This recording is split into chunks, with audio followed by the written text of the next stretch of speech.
ప్రపంచంలో ఎక్కడున్నా మీ గోత్రనామాలతో వేదమందిర్ నిర్వహించే ఆన్లైన్ పూజలు హోమాల ద్వారా దైవ అనుగ్రహాన్ని పొందండి.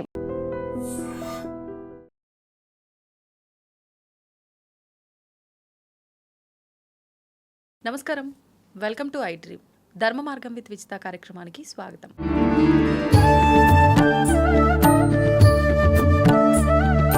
ప్రస్తుతం మనతో పాటు ఉన్నారు కాకినాడ ప్రణవ ఆశ్రమ వ్యవస్థాపకురాలు సుమిత్రానంద మాతాజీ గారు. వారితో మాట్లాడి మరిన్ని విషయాలు తెలుసుకుందాం. నమస్కారం అమ్మా.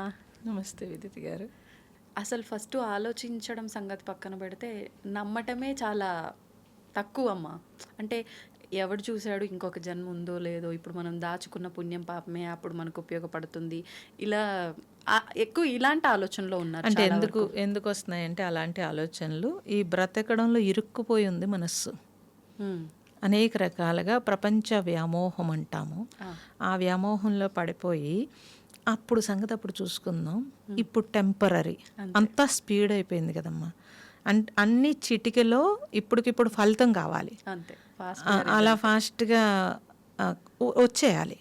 ఇది అలవాటు పడిపోయిన మనుషులు ఏం చేస్తున్నారు అని అంటే అప్పుడు సంగతి అప్పుడు చూసుకుందామనంటే, ఇప్పుడు మీరు చూస్తే కనుక ఎవరెవరు ఏ ఏ ప్రారంధాలతో వచ్చారో, వాళ్ళకి డబ్బు ఉందా డబ్బు లేదా ఇదంతా పక్కన పెట్టేయండి. వాళ్ళ ప్రారంధంలో ఎంత డబ్బున్నా వాళ్ళకి ఏదో అది అంటే రెటిఫై అవ్వని వైద్యం కూడా కుదరని అనారోగ్యం వచ్చిందనుకోండి, ఏం చేయగలుగుతారు? అది ఎక్కడి నుంచి వచ్చింది కదా. ఇప్పుడు మన పుట్టుకే మన ప్రారంధం కదా. ఎందుకంటే మనకు తెలియదు. ఇప్పుడు మీరు పుట్టినప్పుడు ఏదో ఒక పూరి గుడిసెలో పుట్టారనుకోండి, మీరు బ్రతుకు పోరాటంలోనే ఉంటారు అంతే కదా. మీరు పుట్టడము ఒక మిడిల్లో లేకపోతే ఒక హైలో పుట్టినప్పుడు మీ చదువు లేకపోతే జ్ఞానము లేకపోతే అవకాశము అన్నీ వస్తున్నాయా రావట్లేదా? ఇవన్నీ ఎక్కడి నుంచి వచ్చినవి? వాడి పూర్వజన్మ కృతం పాపం పుణ్యం అన్నారు. ఆ పూర్వజన్మలో మీరు ఏదైతే తెచ్చుకున్నారో దాన్ని బట్టి రిలేషన్ తోటే ఆ రిలేటెడ్గానే కదా జన్మ వస్తోంది. ఓకే, మరి వచ్చినప్పుడు దాని ప్రకారమే అవుతోంది కదా. గమనిస్తే మనకు తెలిసిపోతుంది. ఒకే తల్లి ఇద్దరు ముగ్గురిని బిడ్డలు ఉంటే కనుక వాళ్ళ గుణాలు అందరికీ ఒకలా రావట్లేదు. ఒకడు మంచిగా ఉంటున్నాడు, ఒకడు చెడ్డగా ఉంటున్నాడు. మరి ఎక్కడి నుంచి ఇదంతా వస్తోంది? ఇది గమనిస్తే కనుక మనం ఇప్పుడు ఏం వద్దు, ఇప్పుడు ఏం అక్కర్లేదు, ఇప్పుడు ఏదో బ్రతికేద్దాం అనుకుంటే నెక్స్ట్ నువ్వు అనుభవించాల్సి ఉంటుంది కదా. ఇది గమనించాల్సిన విషయం. అంటే ఇప్పుడు మనం చేస్తున్న ప్రతి పని కూడా అది మంచైనా చెడైనా, అంటే మనం అందరం అనుకునేది పాపం పుణ్యం. పాపం చేస్తున్నావు దానికి శిక్ష అనుభవిస్తావు, పుణ్యం చేస్తున్నావు దానికి తగ్గట్టుగా ప్రతిఫలాన్ని పొందుతావు. ఇదే మన నెక్స్ట్ జన్మకి క్యారీ అవుతుంది. మరి ఇప్పుడు కూడా కొన్ని అనుభవిస్తాము అని అంటూ ఉంటారు కదమ్మా, అవి ఎలాంటివి? మీరు ఇప్పుడు అనుభవించేవి ఏవైతే ఉన్నావో అవి మీరు తెచ్చుకున్నవే కదా. అంటే అన్ని గత జన్మకు సంబంధించి అన్ని గత జన్మవే ఉండవు. స్వయంకృత అపరాధం కొన్ని ఉంటాయి కదా. ఇప్పుడు ఒక ప్రారంధం మీరు అనుభవిస్తున్నారమ్మా. అంటే ఏదో మీరు జారి పడ్డారు అనుకుందాం, జారి పడ్డారు, ఓకే. జారి పడితే కాలు విరిగింది అనుకోండి, అప్పుడు మీరు వెంటనే ఆ కాలు విరిగిందంటే చూడ్డానికి వచ్చే వాళ్ళందరూ ఈ ప్రారంధం ఇదంతాను అని రోజు నడిచేది కూడా ఇప్పుడు జారి పడింది అంటారు. కానీ రోజు నడిచేటప్పుడు మీరు అలర్ట్గా ఉన్నారు, ఆ రోజు మీరు అలర్ట్గా లేరు, ఓకే, పడ్డారు. అది మీరు ప్రారంధంలోకి ఎలా చేస్తారు? ఓకే, అది స్వయంకృత అపరాధం. నేను నడిచేటప్పుడు జాగ్రత్తగా నడవాలి, కానీ ఏదో హడావుల్లో ఉన్నాను, అదేదో ఎక్కువగా పెట్టుకున్నాను, దానివల్ల ఇక్కడ పడ్డాను, చాలా స్పీడ్గా వెళ్ళిపోవాలనుకున్నాను, దానివల్ల పడ్డాను. అది ప్రారంధంలోకి తోసేయడం కాదు. ప్రారంధం అనేది మీ పుట్టుకలో మీరు ఎక్కడ పుట్టారు, మీకు ఎక్కడ మళ్ళీ జీవించాలి, ఇవన్నీ ప్రారంధంలోకి వస్తాయి. ఇప్పుడు సడన్గా మనకి ఏదో ఒక భూకంపం వచ్చింది, అది మీ ప్రారంధం కాదు కదా, ప్రకృతి వైపరీత్యము కదండి. సో ఇప్పుడు మీరు మొన్న మధ్య ఎప్పుడో చూడండి, ఒక ఫ్లైట్ పేలిపోతే ఒకే ఒక అతను బతికాడు, 250 మంది చనిపోయారు.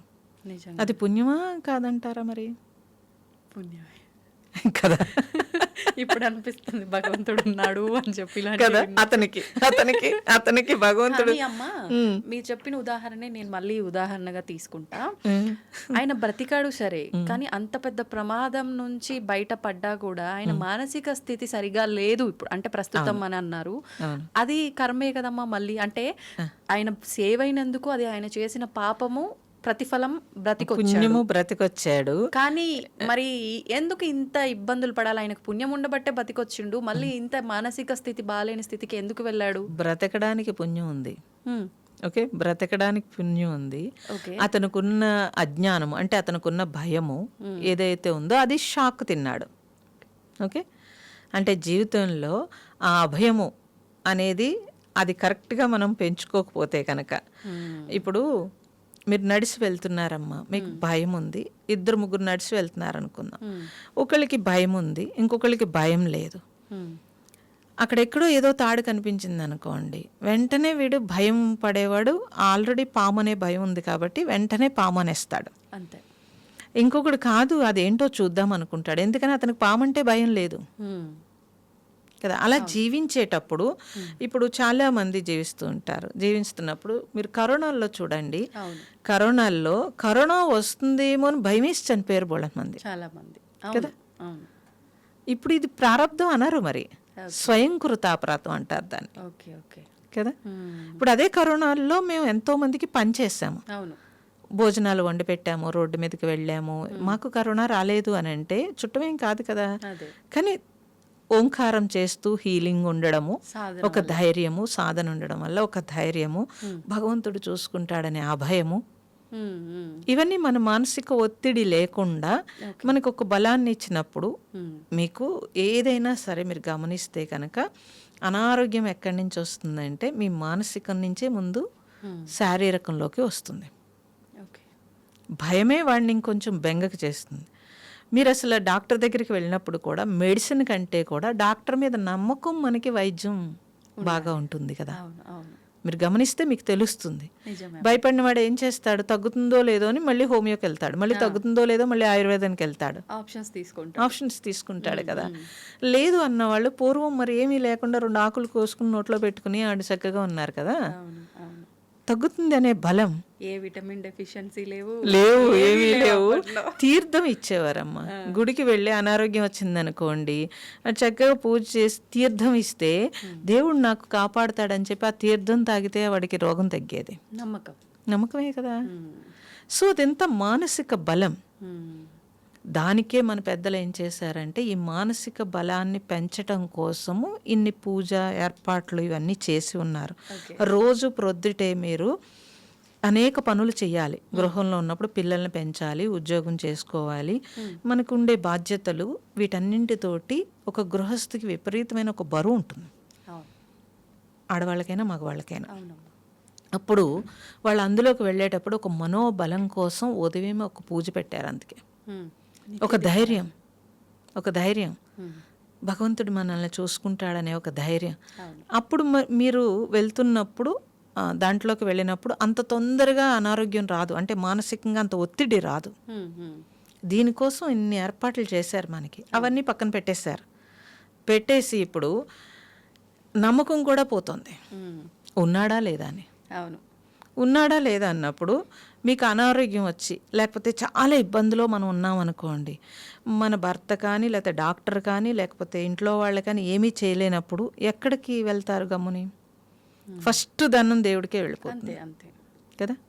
ఆరోగ్యం బాగాలేకపోయినా, మనసు బాగాలేకపోయినా, ఏ చిన్న ఇబ్బంది ఉన్నా టెంపుల్కి వెళ్ళాలని మరి కదా వస్తుంది కదా. లేదు, మీరు దండం పెట్టుకుని నాకు ఈ అనారోగ్యం తగ్గాలి అని అనుకున్నప్పుడు, అది తగ్గినప్పుడు ఇమీడియట్లీ మళ్ళీ దర్శనానికి వెళ్తున్నారా లేదా? అంటే అభయమా కాదా? ఇది మనం గుర్తిస్తే ఉన్నాడా లేదా పక్కన పెట్టేయండి. ముందు మీరు నడవడానికి, మీరు ప్రతి దానికి వెళ్ళడానికి ఒక బలమా కాదా? భగవంతుడు అనేది ఒక బలమా కాదా? బలమే. ఆ బలాన్ని ఇప్పుడు తగ్గించేసుకుంటున్నాం కాబట్టి మానసిక ఒత్తిడి ఎక్కువైపోతుంది. మీరు ఆ బలాన్ని పిల్లలకి మీకు అందివ్వలేదు కాబట్టి వాళ్ళు స్ట్రెస్ రిలేటెడ్ జబ్బులు ఎక్కువగా వస్తున్నాయి పిల్లలకి. అవును. మా చిన్నప్పుడు మేము ఒక ఎగ్జామ్ రాయాలనుకోండి, పెద్దలు చెప్పేవారు, దేవుడికి దండం పెట్టుకుని వెళ్ళు, నువ్వు బాగా రాస్తావు. మేము కూడా అలాగే గమ్మున దండం పెట్టుకుని బాగా రాశారు. ఒకవేళ టీచర్ ఏదన్నా చెప్తే చేయలేదనుకోండి, అతను కొడతాడేమో అని భయం వేసి ముందు అమ్మవారికో లేకపోతే దేవుడికో దండం పెట్టుకుని ఇవాళ టీచర్ కొట్టకూడదంటే వాడు ఆ రోజు ఏదో మొత్తం మీద మర్చిపోయేవారు మమ్మల్ని. ఓ దేవుడు ఉన్నాడు కాబట్టి ఇలా జరిగింది అని బలం ఉండేది. అలా అని చెప్పి అన్ని సందర్భాలలో అలా తీసుకోలేం కదమ్మా. నమ్మకంగా ఉండి నేను చదవను కానీ భగవంతుడు అది అది అది వేరే విషయం. అది ఉంటారు అలాంటి వాళ్ళు, అది వేరే విషయం. నేనేమంటున్నానంటే నీకు ధైర్యం కోసం రిసీవ్ చేసుకోమంటున్నాను, బద్ధకంతో రిసీవ్ చేసుకోమని చెప్పట్లేదు. అంటే మన ప్రయత్నం మనం చేస్తూ మన ప్రయత్నం చేస్తూ నమ్మకం తప్పనిసరిగా చేయాలి. చేస్తే మీకు బలం పెరుగుతుంది. అప్పుడు ఇంత స్ట్రెస్ ఉండదు అంటున్నాను. అనవసరంగా స్ట్రెస్ తెచ్చుకోవడం ఎందుకు? నువ్వు నా మీద పెట్టేస్తే నీ భారం నేనే మోస్తానన్నప్పుడు నువ్వెందుకు పెట్టవట్లేదు కదా? అంటే సిద్ధంగా ఉన్నాడు. అదే నేను అనేది గట్టిగా ఉంటుంది, నేను చేసేయగలను అని చెప్పి దానివల్ల పెట్టలేకపోతున్నాం. ఇప్పుడు అమ్మ ఈ భౌతికమైన ఆరాధనలు ఇవన్నీ ఏమీ వద్దు నాకు, నేను భగవంతుని తెలుసుకోవాలి అని అంటే నేను ఆయన నామము లేదంటే ఏదైనా మంత్రము, అంటే మన పెద్దవాళ్ళు మనకి ఇన్ని అందించారు, అది నాకు వీలున్నప్పుడల్లా నేను స్మరించుకుంటూ కూర్చుంటా, సరిపోతుందా? ఈ పూజలు ఈ విధానాలు ఆచరించకపోయినా పర్వాలేదంటారా? అనే వాళ్ళకి ఏం చెప్తారు? ఆచరించడం ఆచరించకపోవడం అనేది మీ ఇష్టం. ఓకే, అందుకే కదా పుష్పం పత్రం ఫలం తోయం చాలన్నాడు శ్రీకృష్ణుడు. ఎందుకు చెప్పాడు? నువ్వేమి ఇవ్వకపోయినా పర్వాలేదు కదా. పుష్పం అంటే పుష్పం కోసివ్వడం కాదు, పుష్పం లాంటి హృదయం నీకుంటే చాలన్నాడు. పత్రం అంటే పరోపకారం. పత్రం అంటే మీరు ఏమనుకుంటున్నారు? ఆకు నుంచి ఏమొస్తుంది మీకు? ఆక్సిజన్ వస్తుంది కదా. మీరు విడిచిన నెగటివ్ తీసుకుని పాజిటివ్ ఇస్తోంది. కార్బన్ డైఆక్సైడ్ తీసుకుని మీరు వేస్ట్ వదిలేసింది తీసుకుని ఏమిస్తోంది? మనకు ఉపయోగపడేసింది. అంటే పత్రం ఏంటి? పరోపకారం కదండి. పుష్పం ఏంటి? హృదయము శుతిమెత్తగా పుష్పం అంత అందంగా ఉంటే కనుక ఎవరైనా హాయి వస్తుంది. మీరు వెళ్ళేటప్పటికి ఎవరికైనా హాయి అనిపిస్తుంది కదా. పత్రం పరోపకారం అన్నారు.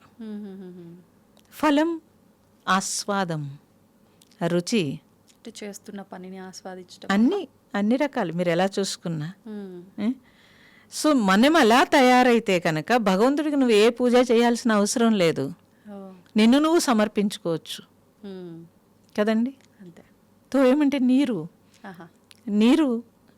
చూడండి, నీరు లేకపోతే 80% నీరు మనం తీసుకుంటాము, నీరు లేకపోతే ఏమీ లేదు.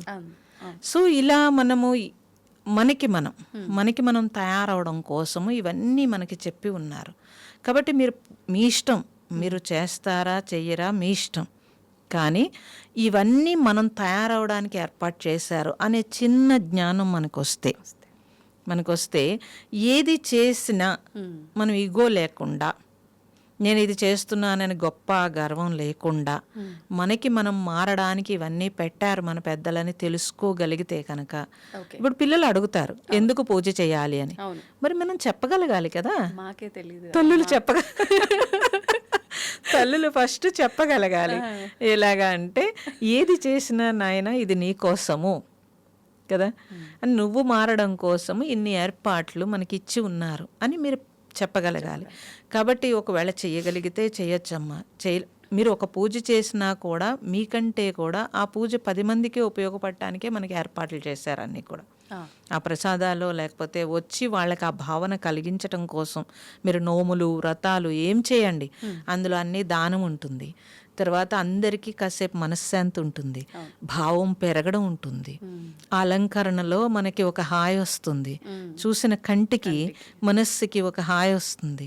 ఇవన్నీ చూడండి, అన్నీ పరోపకారమే, అన్నీ అలాగే ఉన్నాయి. అది మనం తెలుసుకోక ఇదంతా కూడా.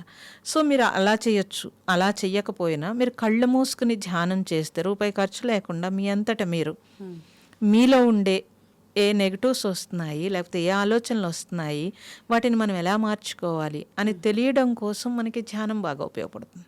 ఓకే, చాలా సంతోషం అమ్మా, చక్కటి వివరణ ఇచ్చారు. ధన్యవాదాలు. నమస్తే. And for more videos, Please subscribe to iDream. Please subscribe to iDream. Please subscribe iDream. And please subscribe to iDream. For more videos, subscribe to iDream. Please like, share, and subscribe to the channel. Congratulations, iDream. Subscribe to iDream. Subscribe to iDream. so subscribe to iDream Media. iDream की iDream team अंदर की huge congratulations. Please subscribe iDream Media. Please subscribe to iDream. Subscribe iDream. Please subscribe to iDream. iDream అంటే నా కళల ఛానల్ను subscribe చేసుకున్న నోరు తిరుగుతలేదు మీరైతే గంట గుర్తు కొట్టండి. For more such videos, please subscribe to iDream. Subscribe to iDream. Please subscribe to iDream. Please subscribe iDream Media. Please do subscribe to iDream. Please subscribe to iDream Media. For best entertainment and information, please subscribe iDream. And don't forget to subscribe to iDream.